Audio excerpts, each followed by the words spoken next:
अस्सलाम वालेकुम, welcome to wisdom with साहब। मैं हूं बिशारत हुसैन। आज हम डिस्कस करेंगे इमरजेंसी ट्रैवल डॉक्यूमेंट। अगर कोई बंदा पाकिस्तान या यूके से किसी भी और मुल्क में गया है, वहाँ पे उसका पासपोर्ट स्टोलन हो गया या लॉस्ट हो गया है या डैमेज हो गया है, या कहीं उन्होंने किसी और एम्बेसी में वीज़ा अप्लाई किया और वहाँ पे स्टक है और वो वापस यूके आना चाहते हैं, तो उनके लिए सबसे बेस्ट ऑप्शन ETA होता है, ETD यानी इमरजेंसी ट्रैवल डॉक्यूमेंट। वो आप अप्लाई करके आप यूके आ सकते हैं और अपना नया पासपोर्ट यूके में आके बनवा सकते हैं। क्योंकि आप अगर यूके से बाहर अपना ब्रिटिश पासपोर्ट अप्लाई करते हैं तो आपको हो सकता है 3 महीने वेट करना पड़े, 3 से 4 महीने भी लग सकते हैं। क्योंकि यूके से जब बन के जाएगा, पोस्ट होगा, डिलीवरी में आपका गुम भी हो सकता है और टाइम भी लग सकता है, तो उसमें काफ़ी टाइम दरकार होता है। लेकिन अगर आप travel document, emergency travel document बनवाते हैं तो वो तकरीबन आपके वीक के अंदर वो बन जाता है, तो आप यूके आ सकते हैं और यहाँ आके आप बना सकते हैं। अडल्ट भी बनवा सकते हैं, बच्चे भी बनवा सकते हैं, लेकिन थोड़ा सा क्राइटेरिया में फ़र्क होगा। जो अडल्ट होंगे उन्होंने तो अपनी डिटेल देनी है, अपना नाम वगैरह जो भी होगा, जो पासपोर्ट अगर पुरानी कॉपी है तो उसकी वो साथ डिटेल देंगे, कब पासपोर्ट बना था, उसकी जो भी डिटेल्स आपके पुराने पासपोर्ट पे होंगी, passport number, expiry date, name, whatever.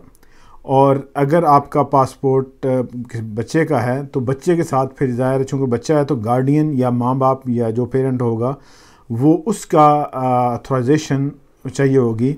अगर वो परमिशन देगा तो फिर उसका वो ETA बनेगा, ETD इलेक्ट्रॉनिक जो है इमरजेंसी ट्रैवल डॉक्यूमेंट वो बनेगा।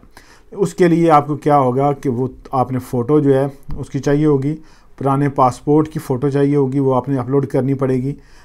उसके बाद आपका जो ट्रैवल प्लान है, आप कब यूके आना चाहते हैं, आपका वो टिकट जो है वो रिज़र्वेशन या टिकट बुक होना चाहिए। जब आप अप्लाई करते हैं तो वो ऑनलाइन ही है, आपको एम्बेसी जाने की ज़रूरत नहीं होगी, ऑनलाइन आप अप्लाई कर देंगे। अगर उन्होंने कहा तो आपने कलेक्ट करने के लिए आपको शायद जाना पड़ जाए, लेकिन वो ऑनलाइन ही एप्लीकेशन है। 100 पाउंड उसकी फ़ीस है, वो आपको ऑनलाइन ही पे करनी पड़ेगी। और अगर चाइल्ड है 18 साल से कम है तो फिर आपको परमिशन लेटर भी होगा और आपकी तरफ से जो परमिशन है वो आपने अपलोड करनी होगी।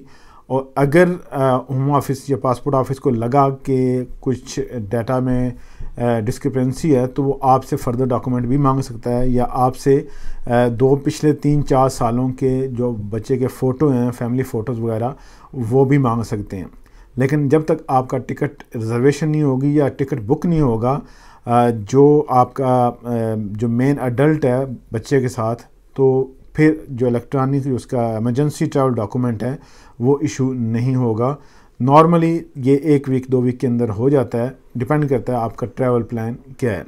तो ये एक अच्छी ऑप्शन है। अगर आपका पासपोर्ट एक्सपायर हो जाता है यूके से बाहर, या कहीं गुम हो जाता है, या कोई और प्रॉब्लम हो जाती है, तो आप यूके आने के लिए स्टक ना हो जाएं, तो आप इमरजेंसी ट्रैवल डॉक्यूमेंट बनवा के आप आ सकते हैं। आप ऑनलाइन अप्लाई करेंगे और आपका जो सफ़र है वो आसान हो जाएगा। आप ट्रैवल करने के लिए यूके में एंट्री के लिए आपको वो डॉक्यूमेंट दे देंगे, एक पास होगा, आप यूके आ सकते हैं। जब यूके एंटर हो जाएंगे तो आप अपना नया पासपोर्ट बनवा सकते हैं। होपफुली आपको इसमें से कुछ रहनुमाई मिली होगी। दूसरों के साथ शेयर करें, अपना भी ख्याल रखिएगा और अपने चाहने वालों का भी। अल्लाह हाफिज़।